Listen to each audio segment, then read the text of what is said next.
Hari ini kita akan membahas gerak jatuh bebas dengan pertanyaan, berapa lama waktu kubus berada di udara setelah tidak bersentuhan meja dengan percepatan gravitasinya 10 meter per second persegi. Ya, nih di sini kita lihat pada gambarnya ya.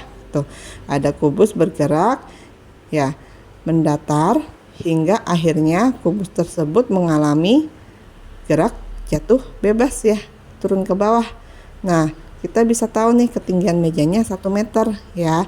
Berarti kalau seperti itu kita harus mencari nih perumusan gerak jatuh bebasnya apa ya, yang udah diketahuin H-nya. Terus sama G-nya yang ditanya waktu. Nah, berarti kita pakai perumusan H sama dengan setengah kali G kali T pangkatin 2 ya. Sebelumnya kakak ingin menjelaskan nih rumusan seperti ini nih dapatnya dari mana sih? Nah, ini adalah variasi atau penjabaran ya dari perumusan GLBB, gerak lurus berubah beraturan ya.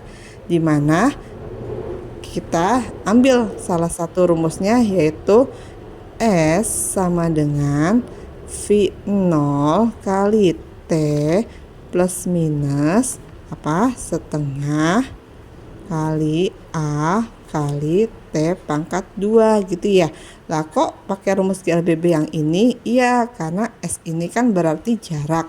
Jarak itu pada gerak jatuh bebas ya itu artinya sama dengan kayak si ketinggiannya, si H-nya. Oke, berarti kita bisa ganti S-nya sebagai si H.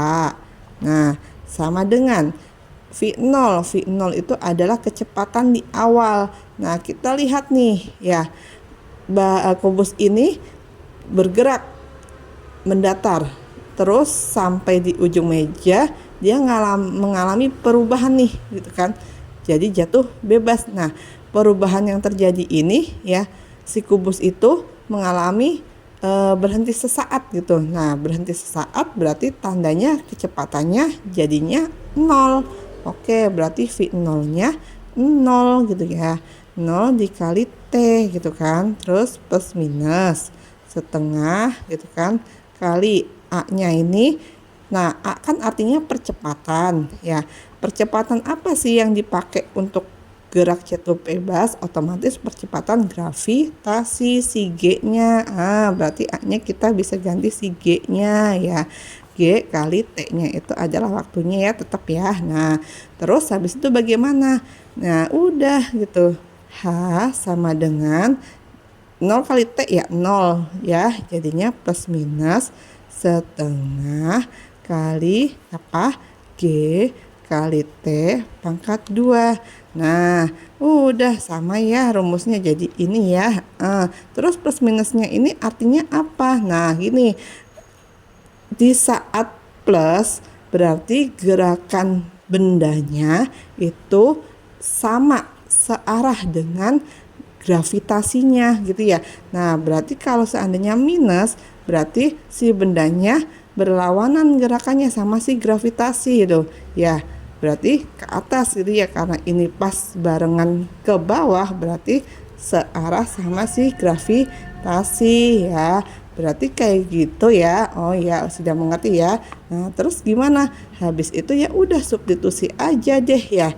Nah, nilai H-nya berapa? 1 ganti 1 sama dengan tulis lagi setengah kali G-nya berapa? Gravitasinya 10. Oke, 10 dikali T pangkatin 2 gitu ya. Nah, yuk kita kerjain. 1 sama dengan 1 kali 10 10 per 2 kali berapa tuh T pangkatin 2 gitu ya. Nah, habis itu bagaimana lagi? Nah, kita uraiin lagi nih ya. 10 bagi 2 itu adalah 5 ya. 5 kali T pangkat 2. Nah, 5-nya pindah ruas gitu ya, jadi bagi ya, ini kita pindahin aja semua kita itu ya. ubah jadi T pangkat 2. Jadi gimana? 1/5 ya, karena 5 pindah ruas kali jadi bagi gitu ya. Nah berarti karena kita yang mau tanyanya waktunya aja, T-nya aja, jadi apa? T sama dengan akar 1/5 gitu ya. Oke gitu. Nah inilah jawabannya ya. T sama dengan akar 1/5 second ya. Nah tapi kalau seandainya mau divariasiin lagi dalam pemodelan matematik bisa. Nah gimana caranya? Kita pakai merasionalkan akar ya.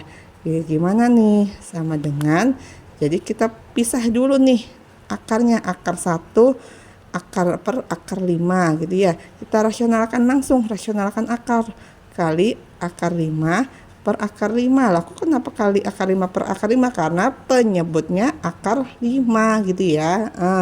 Akar 5 per akar 5 kan 1 ya. Cara rasionalkan akar seperti itu kan ya, tahu ya.